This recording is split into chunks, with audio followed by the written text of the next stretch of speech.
معزز سامعین کرام، آپ سن رہے ہیں دیار اردو چینل پر سید امیر علی کی کتاب تاریخ اسلام، باب نمبر 14، ہشام بن عبد الملک۔ تورس کی دیواروں کے تلے سما کی وفات کے بعد عرب فوج نے عبد الرحمن کو اپنا کمانڈر چن لیا۔ چند ماہ بعد کیروان کے ویسرائے غیبہ نے فرانس کو فتح کرنے کی مہم شروع کی۔ اس نے جنوبی فرانس کے کئی ایک اہم شہروں پر قبضہ کر لیا۔ غیبہ کی موت نے فرانس کی مہم کو ایک مرتبہ پھر روک دیا۔ 5 سال میں ہسپانیہ کے 5 گورنر مقرر کیے گئے۔ اس مدت میں نظم و نسق کو کافی نقصان پہنچا۔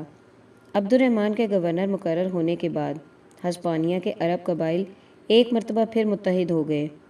اس نے ہسپانیہ کے نظم و نسق کو بہتر بنانے میں کوئی کسر نہ اٹھا رکھی۔ نظم و نسق پر پوری طرح سے قابو پانے کے بعد اس نے فرانس کو فتح کرنے کے لیے ایک فوج تیار کی۔ اسی اثنا میں سردانی کے عرب گورنر نے ڈیوک ایکنی تیسس سے مل کر عبد الرحمن کے خلاف بغاوت کر دی۔ عبد الرحمن نے اس باغی سردار کو شکست دی۔ ارغون اور نادر سے نبرہ کی راہ سے عبد الرحمن 732 عیسوی میں فرانس میں داخل ہوا۔ آرمیز پر قبضہ کرنے کے بعد عبد الرحمن بوردو کی جانب بڑھا۔ اس پر بھی عبد الرحمن نے نہایت آسانی سے قبضہ کر لیا۔ ڈیوک آف ایکویتیسن کو پھر شکست ہوئی۔ اس شکست کے بعد اسلام کا پھرارا لائنز، بین کون اور سن کی دیواروں پر بھی لہرانے لگا۔ ان شہروں میں تھوڑی تھوڑی فوج رکھنے کے بعد عبد الرحمن فرانس کی راجدھانی کی طرف بڑھا۔ اب ڈیوک نے مارے خوف کے چارلس سے امداد کی اپیل کی۔ چارلس نے ڈیبنیو اور ایلب کے کناروں پر آباد وحشی قبائل میں سے ایک فوج بھرتی کر کے جنوب کی راہ لی۔ اسی اثنا میں عربوں نے تورس کو فتح کر لیا تھا۔ جب عربوں کا کمانڈر عبد الرحمن دریائے لوالر کو عبور کرنا چاہتا تھا کہ اسے چارلس کی فوجوں کے آنے کی اطلاع ملی۔ عبد الرحمن نے پیچھے ہٹ کر تورس اور پوانک نیز کے درمیان صف بندی کر لی۔ مال غنیمت سے لدے ہوئے بربری سپاہیوں نے واپس جانے کا مطالبہ شروع کر دیا۔ چارلس کی فوج نے دریائے لوائر عبور کر کے عرب فوج کے قریب ہی ڈیرے ڈال دیے۔ 8 دن تک دونوں فوجیں آمنے سامنے پڑی رہیں۔ اگلے دن لڑائی ہوئی، یہاں تک کہ تاریکی نے دونوں فوجوں کو ایک دوسرے سے الگ کر دیا۔ اگلے دن پھر رن پڑا۔ عرب فوج میدان مار چکی تھی کہ اچانک یہ شور اٹھا کہ مال غنیمت کے خزانے خطوطے میں ہیں۔ عرب فوج میدان مار چکی تھی کہ اچانک یہ شور اٹھا کہ مال غنیمت کے خزانے خطرے میں ہیں۔ اس پر سپاہی اپنی صفوں سے نکل کر مال غنیمت بچانے کے لیے چل دیے۔ عبد الرحمن نے ضبط قائم رکھنے کی بہت کوشش کی لیکن بے سود۔ اسی اثنا میں دشمن کے ایک نیزے نے اس کا کام تمام کر دیا۔ کمانڈر کی موت نے ساری فوج میں ابتری پیدا کر دی۔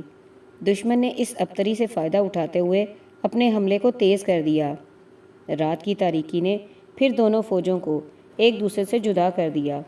وقت کے وقت عبد الرحمن کے نائبوں میں اختلاف بڑھ گیا۔ فرانکوں پر فتح حاصل کرنا خارج از بحث تھا۔ اب صرف ایک ہی مسئلہ تھا کہ فوج کو سلامتی کے ساتھ کس طرح واپس پہنچایا جائے۔ تاریکی کی آڑ میں عرب جرنیلوں نے اپنی فوج سمیت سپتیمینیا کی راہ لی۔ دن چڑھے مخالف خیموں کو خاموش پا کر چارلس اور ڈیوک نے اسے کسی جنگی چال پر مخمول کیا۔ وہ بڑی احتیاط سے آگے بڑھے۔ عرب خیموں میں سوائے زخمیوں کے اور کوئی بھی نہیں تھا۔ چارلس کے سپاہیوں نے ان زخمیوں پر تلوار اٹھائی۔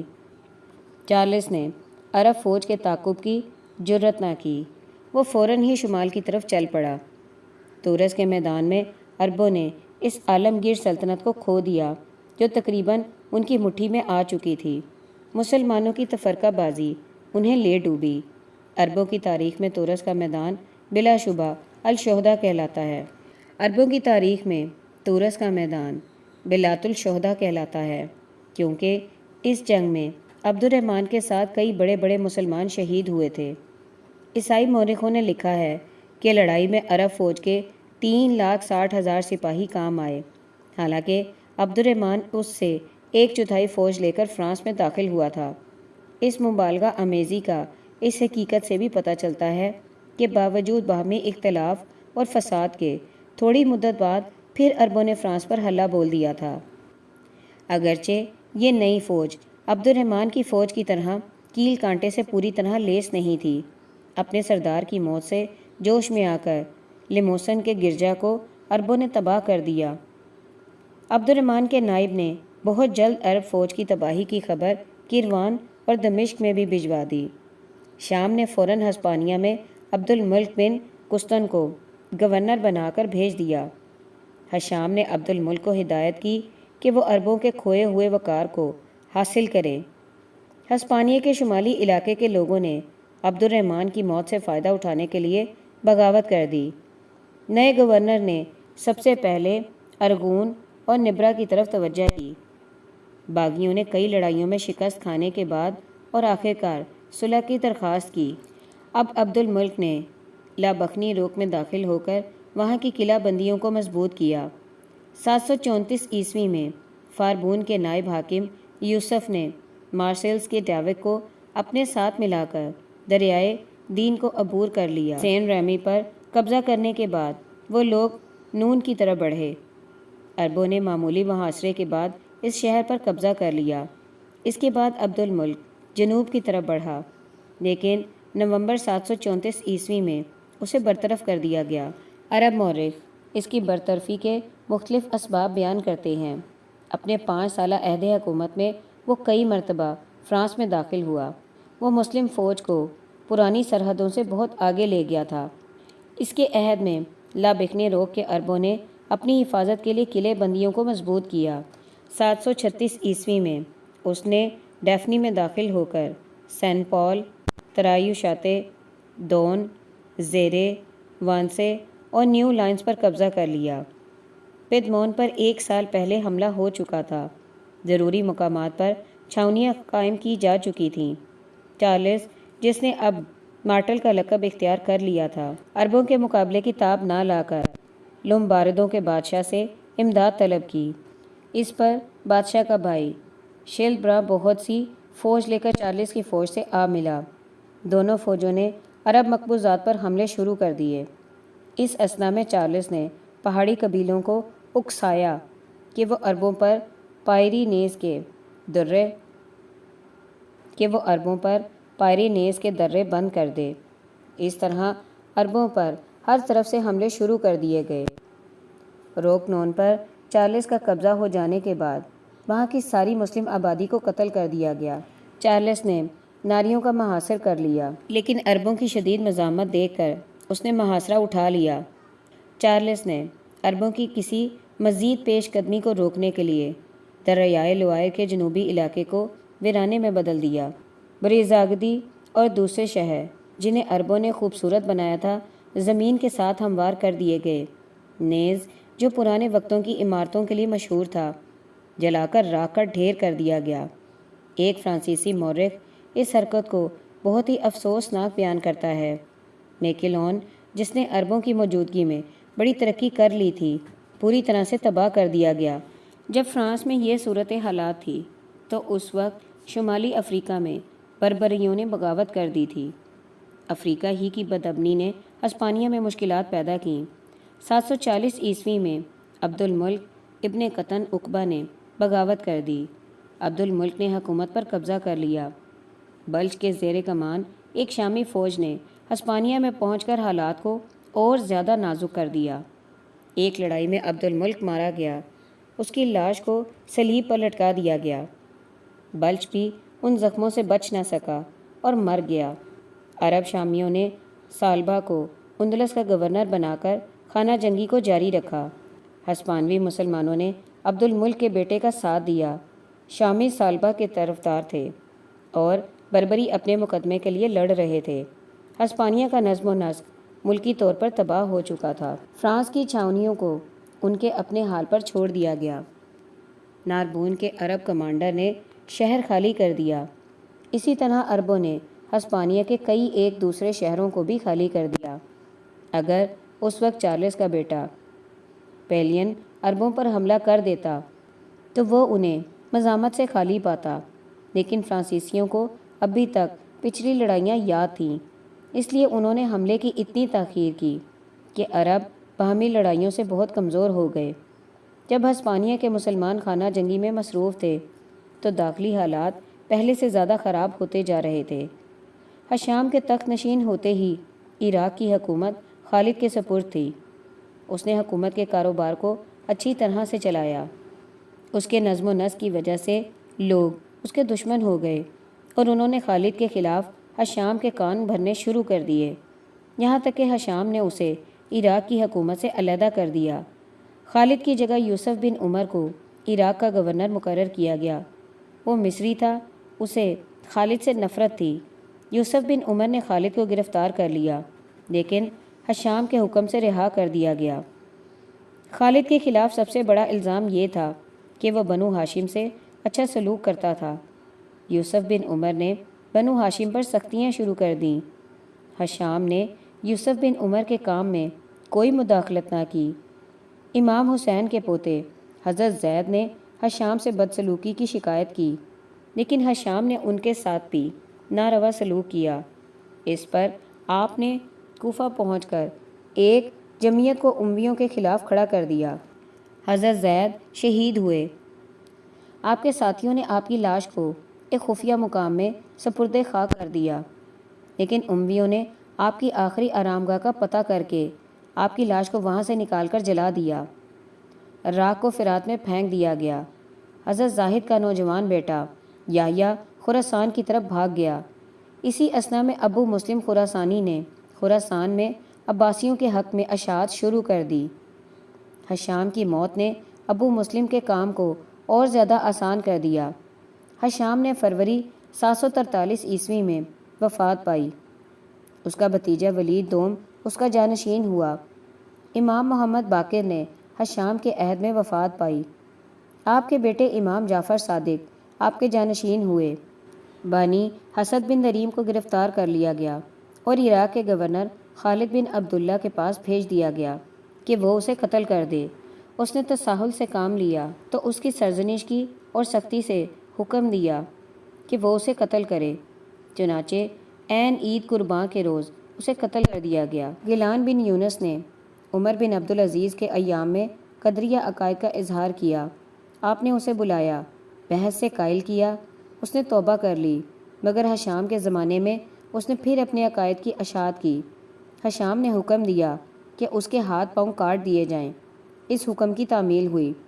ہشام بنو امیہ کا آخری خلیفہ ہے جس نے اپنے زبردست ہاتھوں سے احکام کی سیاسی مرکزیت کو تھامے رکھا اور اس میں کسی قسم کا ضعف پیدا نہ ہونے دیا۔ باب نمبر 15 ولید دوم۔ جب 743 عیسوی میں ہشام نے وفات پائی تو اس وقت عربوں کی سلطنت اپنی انتہا تک پہنچ چکی تھی۔ یورپ میں جنوبی فرانس، ہسپانیہ اور پرتگال پر قبضہ ہو چکا تھا۔ بحیرہ روم کے جزیروں میں سے مجورکا، مینورکا، اویکا، کارسیکا، ساروینیا، کریٹ، روڈیس، کیبرس، روسیلی اور سسلی کا ایک حصہ عربوں کے قبضے میں تھا۔ ان کے علاوہ یونانی ٹاپو منڈل کے کئی ایک جزیرے بھی ان کے قبضے میں آ چکے تھے۔ شمالی افریقہ میں آبنائے جبل الطارق سے خاکنائے سویز تک اور ایشیا میں صحرائے سینا سے پنگولیا کے میدانوں تک کے سارے علاقے پر قابض ہو چکے تھے، لیکن مشرق اور مغرب دونوں میں نااتفاقی کی وجہ سے یہ عالی شان سلطنت کمزور ہو رہی تھی۔ اس نازک گھڑی میں ہشام کی وفات نے حالات کو اور زیادہ نازک بنا دیا۔ اس کا بیٹا ولید دوم اپنے باپ کی سی صلاحیت نہیں رکھتا تھا۔ عام لوگ اس کی زندگی سے متنفر تھے۔ ہشام چاہتا تھا کہ اپنے جانشین کو بدل دے لیکن وہ ایسا نہیں کر سکتا تھا۔ اپنے چچا کی موت کی خبر سن کر ولید اردن سے دمشق پہنچ گیا۔ اس نے اپنی حکومت کا آغاز ہشام کے خاندان کو محلات سے نکالنے سے کیا۔ ہشام کی تدفین تک بھی کئی ایک ناخوشگوار حالات رونما ہو چکے تھے۔ شروع میں ولید نے سپاہیوں کی تنخواہ بڑھا دی اور محتاجوں کے وظائف میں اضافہ کیا، لیکن یہ اچھے کام بہت جلد ولید کی فطرت تلے دب گئے۔ عراق کا سابق گورنر خالد اس وقت دمشق میں ہی رہتا تھا۔ ولید نے اسے یوسف کے حوالے کر دیا۔ یوسف نے اسے مروا دیا۔ اسی طرح یحییٰ کو بھی قتل کر کے اس کے سر کو دمشق میں صلیب پر لٹکا دیا گیا۔ یحییٰ کے قتل نے خراسان میں ہیجان پیدا کر دیا۔ اس نے اموی اختتام کو قریب تر کر دیا۔ لوگوں نے بہت زیادہ غم کا اظہار کیا۔ یحییٰ کے قتل کے دن جس قدر لڑکے پیدا ہوئے ان سب کا نام یحییٰ رکھا گیا۔ جب ابو مسلم نے لوگوں کو اپنے گرد بلایا تو وہ جوک در جوک انتقام لینے کے لیے سیاہ کپڑے پہنے ہوئے جمع ہو گئے۔ زاں بعد سیاہ رنگ عباسیوں کا نشان بن گیا۔ جن امویوں نے یحییٰ کے قتل میں حصہ لیا تھا انہیں چن چن کر قتل کر دیا گیا۔ ہشام نے صلبہ کو ہسپانیہ کے گورنر بنائے جانے کی تصدیق کر دی تھی۔ اس نے یمنیوں کی اتنی حمایت کی کہ مصری اور بلادیوں ہسپانوی مسلمان اس کے خلاف متحد ہو گئے۔ اس نے اتحادیوں کو ماروا کی دیواروں تلے شکست دی۔ صلبہ نے 10,000 باغیوں کو گرفتار کر لیا تھا۔ وہ ان سب کو دوسرے دن قتل کرنا چاہتا تھا کہ ہشام کی طرف سے مقرر کردہ نیا گورنر وہاں پہنچ گیا۔ کرتبہ کے قریب ایک لڑائی میں یہ نیا گورنر مارا گیا۔ 16 ماہ تک ہسپانیہ ایک عارضی گورنر کے تحت رہا، یہاں تک کہ دسمبر 746 عیسوی میں یوسف کو ہسپانیہ کا گورنر مقرر کیا گیا۔ یوسف کے تقرر نے دونوں پارٹیوں کے اختلافات کو ختم کر دیا۔ 10 سال تک یوسف ہسپانیہ کا گورنر رہا۔ اس مدت میں دمشق کی طرف سے ہسپانیہ کے معاملات میں کسی قسم کا دخل نہ دیا گیا۔ اگر 755 عیسوی میں ہشام کا پوتا عبد الرحمن عباسیوں کے انتقام سے بچ کر ہسپانیہ نہ پہنچ سکتا تو عین ممکن تھا کہ ہسپانیہ میں یوسف اپنی خاندانی حکومت قائم کر لیتا۔ عبد الرحمن کے وہاں پہنچ جانے سے تمام حالات بدل گئے۔ اس اموی شہزادے نے اپنی قابلیت، صلاحیت اور جرأت سے تمام حالات پر قابو پانے کے بعد ہسپانیہ میں اپنے خاندان کی حکومت قائم کر لی۔ اب ہسپانیہ کی تاریخ مرکزی خلافت کی تاریخ سے ہٹ کر علیحدہ طور پر بیان کی جائے گی۔ جب یوسف اپنے مخالفوں سے لڑ رہا تھا تو پیپن نے حملہ کر دیا اور فرانس کے شہروں پر دوبارہ قبضہ کر لیا۔ جن شہروں کی رونق کو عربوں نے دوبالا کیا تھا انہیں پیپن کی فوج نے ویرانیوں میں بدل دیا۔ اس تباہی سے ان علاقوں میں قحط پڑا جس میں لوگ بھوکوں مر گئے۔ 755 عیسوی میں عربوں کے پاس صرف نارجون رہ گیا تھا۔ پیپن نے 3 سال تک اس شہر کا محاصرہ کیا۔ آخر کار فرانکیوں نے شہر پر قبضہ کر لیا۔ مسلمانوں کو چن چن کر قتل کر دیا گیا۔ جنوبی فرانس کے چھن جانے کے بعد لسکے کے کئی ایک ساحلی شہروں سے عربوں کا قبضہ اٹھ گیا۔ شمالی افریقہ میں بربریوں اور خارجیوں نے حنظلہ کے اقتدار کو تسلیم کر لیا تھا۔ تجارت اور صنعت نے ایک مرتبہ پھر ترقی کی۔ 748 عیسوی میں عبد الرحمن بن حبیب نے بغاوت کی۔ چونکہ حنظلہ خون ریزی نہیں کرنا چاہتا تھا اس لیے وہ ایشیا کی طرف چل دیا۔ عبد الرحمن بن حبیب نے کیروان پر قبضہ کرنے کے بعد اپنے وائسرائے ہونے کا اعلان کر دیا۔ 10 سال تک عبد الرحمن بن حبیب کا اقتدار رہا۔ دمشق کے اموی اکابر میں ولید دوم کے عہد میں پہلی مرتبہ شدید اختلافات پیدا ہوئے۔ ولید دوم کی عشرت پسندی سے بڑے بڑے اموی سردار نالاں تھے۔ ان میں سے کئی ایک نے تنگ آ کر اس کا ساتھ چھوڑ دیا۔ خالد کے قتل سے شام کے بنو حمیر جوش میں آ گئے تھے۔ انہوں نے ولید کے خلاف بغاوت کر دی۔ اسی بغاوت کی رونمائی ولید اول کے بیٹے اور عبد الملک کے پوتے یزید نے کی۔ دمشق کے عوام نے بھی یزید کا ساتھ دیا۔ ولید دوم ایک قلعے میں محبوس کر لیا گیا۔ اس نے باغیوں سے صلح کی بات چیت کرنا چاہی لیکن باغیوں نے انکار کر دیا۔ قلعے کا دروازہ توڑ دیا گیا۔ ولید کو اس کے محل کے اندر قتل کر دیا گیا۔ باغیوں نے اس کے سر کو نیزے پر رکھ کر دمشق کے بازاروں میں اس کا مظاہرہ کیا۔ ولید دوم کی موت کے بعد باغیوں نے اپنے لیڈر یزید سوم کو تخت پر بٹھایا۔ یزید سوم بہت زیادہ پارسا تھا، مذہب کا بہت بڑا پابند تھا۔ اس نے تخت نشین ہوتے ہی ایک خطبے میں اپنی بغاوت کے اسباب بیان کیے۔ اسی خطبے میں اس نے قیام امن کا یقین دلایا۔ اگر وہ زیادہ دیر تک جیتا رہتا تو بہت ہی قابل حکمران ثابت ہوتا، لیکن اس کا عہد حکومت بہت ہی مختصر تھا۔ حمص اور فلسطین میں بغاوتوں کو دبا دیا گیا۔ 6 ماہ کی مختصر حکومت کے بعد وہ اس دنیا سے چل بسا۔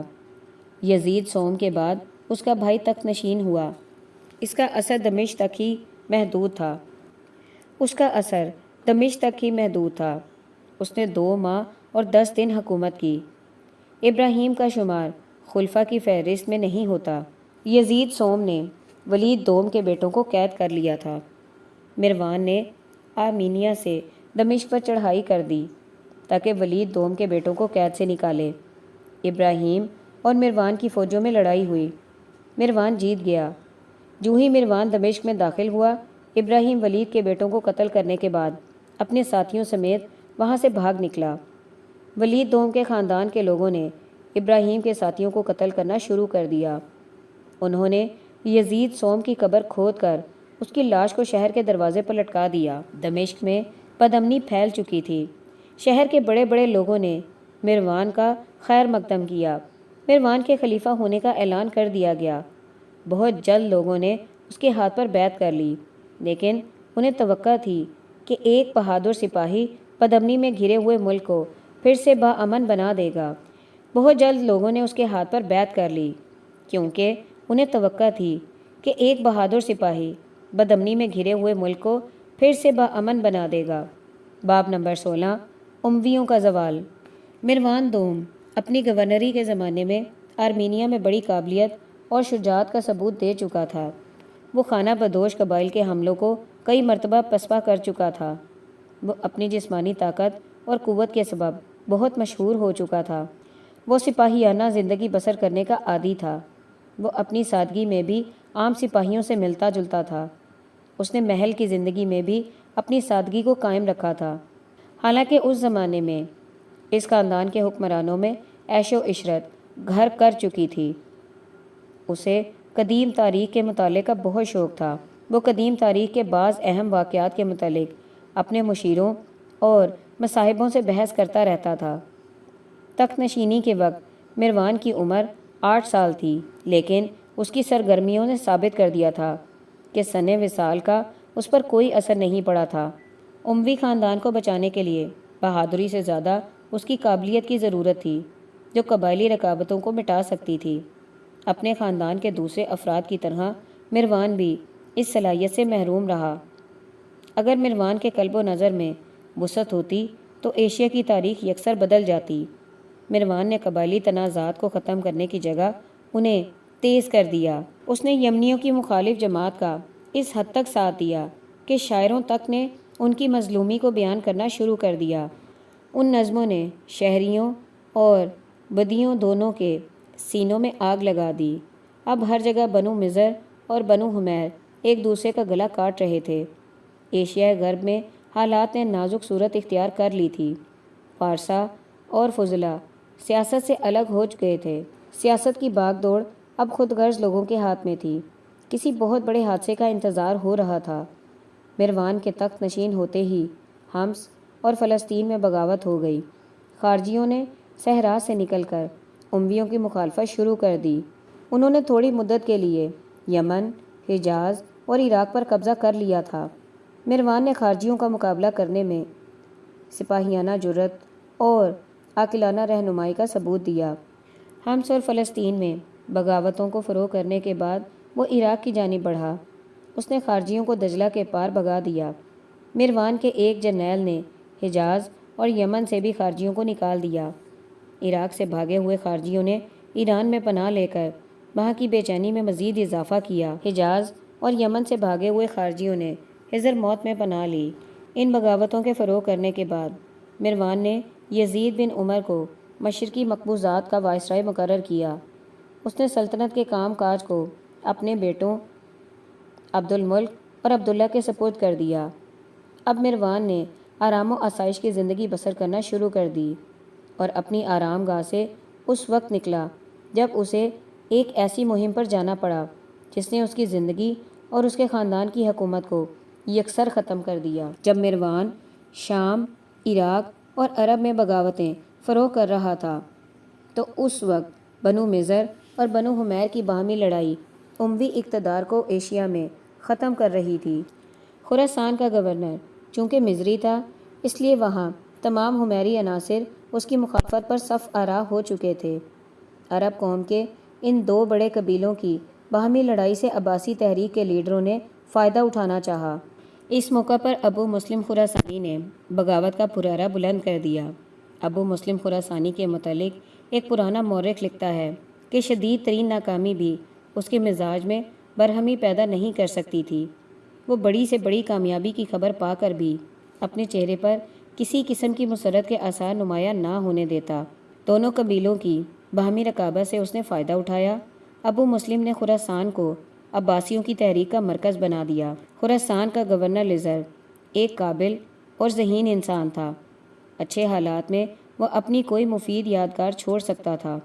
جب مروان خارجیوں سے لڑ رہا تھا تو اس وقت نصر ایک ایسے شخص سے لڑ رہا تھا جس نے تمام یمنی عناصر کو متحد کر رکھا تھا۔ ان حالات میں ابو مسلم خراسانی نے اہل بیت کے نام پر ایک اعلان جاری کیا۔ امویوں کے مخالف عناصر نے متحد ہو کر ہرات اور دوسرے مشرقی مقامات سے عرب دستوں کو نکال دیا۔ کرمانی اور ابو مسلم کی فوجوں نے نصر کو مرج سے نکال دیا۔